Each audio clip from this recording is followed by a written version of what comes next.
जनजातीय क्षेत्रीय विकास एवं सामाजिक न्याय एवं अधिकारिता विभाग पर बोलने का अवसर दिया, इसके लिए मैं आपका आभार व्यक्त करता हूँ।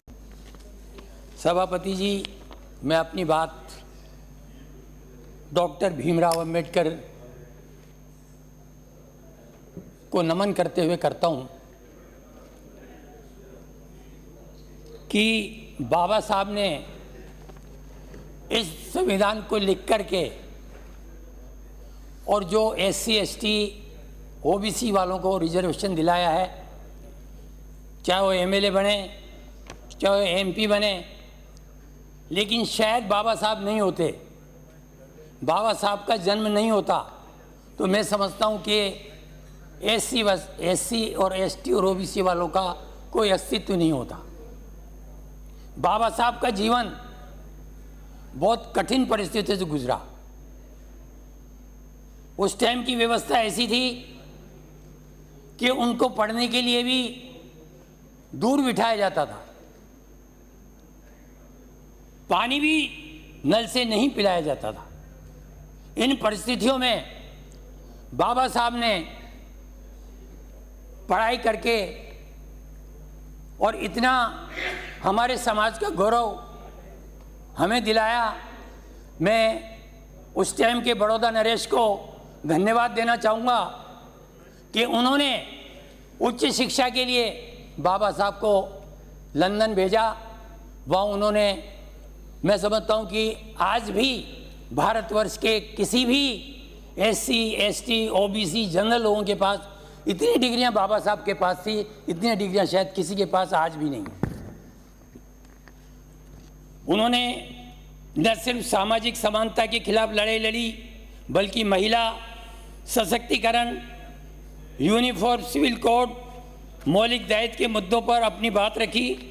भारत माँ के इस महान सपूत ने अपनी प्रगतिशील विचार चलते करोड़ों भारतीयों के प्रेरणा के स्रोत और आदर्श और मार्गदर्शक बने।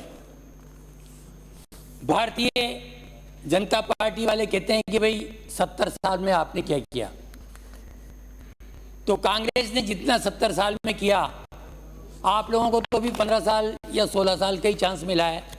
लेकिन जो भी इस देश में किया और जिस देश की प्रोग्रेस, चाहे वो बांधों के मामले में हो, चाहे वो रेलवे के मामले में हो, चाहे वो BSNL के मामले में हो, या कई इंस्टीट्यूशंस के मामले में हो, मैं समझता हूं कि इस भारतवर्ष ने वो प्रोग्रेस करी। ऐसा नहीं कि भारतीय जनता पार्टी के शासन में ही प्रोग्रेस हुई है।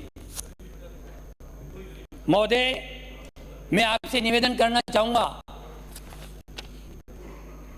कि सरकारी क्षेत्र में नौकरियां तेजी से घट रही हैं और ज्यादातर कई डिपार्टमेंट संविदा से लोगों को ले लेते हैं, SC ST लोगों को लेते ही नहीं है। और फिर जब विज्ञप्ति निकलती है, परमानेंट होने का चांस आता है, तो फिर क्या होता है कि 30 या 20% उन लोगों को 2 साल 5 साल की देकर के उनको नौकरी पे लगा लेते हैं। तो हमारे SC ST OBC के लोग कहाँ जाएंगे? इसमें सुधार किया जाना चाहिए।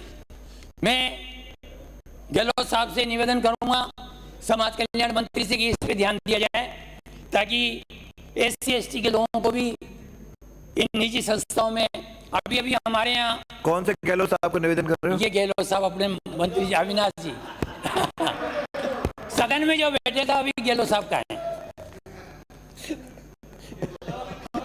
मैं आपसे निवेदन करना चाहता हूँ, मंत्री जी से कह रहे हैं, आपसे थोड़ी कह रहे हैं सर। बैठो चलने दो।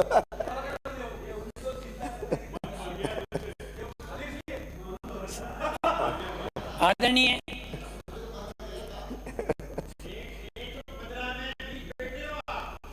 और आप भी 70 में से 10-12 बैठे हो। मैं आपसे निवेदन करना चाहूंगा कि माननीय सभापति जी, जब गहलोत साहब की सरकार थी तो SC के 4 मंत्री थे और ST के 3 मंत्री या 4 मंत्री थे।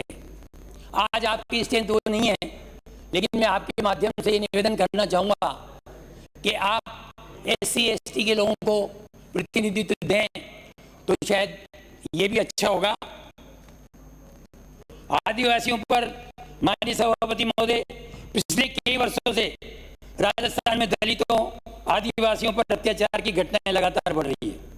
राजस्थान पुलिस महकमे में प्राप्त आंकड़ों के अनुसार ST अत्याचार निवारण अधिनियम के तहत वर्ष 2017 से 23 के बीच कुल 56,880 घटनाएं दर्ज की गई, जिसमें 2017 में 4,532, 2018 में 5,478, 2019 में 8,472, 2020 में 8,811, 2021 में 9,472 और 2022 में 1,174 और 23 में 9,060 मामले सामने आए हैं।